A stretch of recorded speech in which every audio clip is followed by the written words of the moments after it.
I've worked in the DA's office for 21 years. Mr. Barba, is it fair to say that you spent your entire professional life practicing law? Yes. Enforcing the law? That's correct. Putting those who violate the law behind bars? Yes. Murder is against the law, is it not? It is. So what happened here? I don't believe that what I did was murder. But when you went into Drew Householder's hospital room, he was alive. When you came out, he was dead. Somebody did something. Yes, I killed him. But what I did, I don't believe that it was murder. Well, I'm starting to feel like we're walking a razor's edge here, Mr. Barba. It was a justifiable homicide. In other words, you had to do it? There were these, flowers on the table next to Drew's crib. Orange roses. He would never know how wonderful they are. He couldn't smell them. His mom was playing one of Bach's cantatas from her phone. The Eternal Bach. Drew couldn't hear it. He'd never see a cloud, a rainbow, the sun, the moon. The bottom line is that he would never even know that these things existed. He didn't know if he was hungry or thirsty. He couldn't recognize the faces of his mother or his father. All that he did know, all that he would ever know, was the pain that was his so-called life. How do you know? The doctors say that his brain had stopped functioning.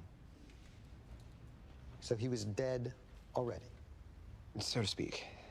Surely you, as a man of the law, must be able to make a distinction between who's dead and who's alive. Courts have only dealt with this issue tangentially. In Roe v. Wade, the court implied that an unborn baby was alive when it could survive on its own. Could Drew Householder survive without being hooked up to all those machines? His doctors say that he could not. So, in effect, the life you took from Drew Householder wasn't really life to begin with, was it? Objection. All I know is that when I looked in his crib, I saw a baby who couldn't form the most basic thought of his own. He couldn't love, or hate, or hope. And when I saw the pain, that the unutterable suffering that his existence was causing the two people who loved him most, I had to do something.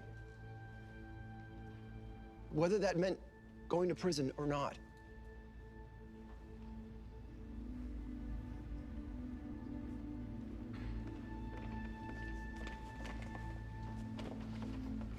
Does Mrs. Householder have sole custody of Drew? No. She shares it with Mr. Householder.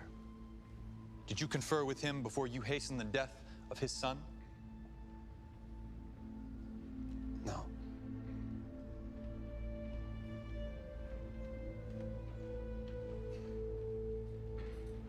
Do you feel guilty for what you've done?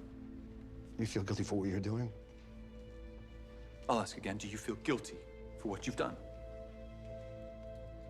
I did what I felt was right. Mr. Barba, do you feel guilty, sir?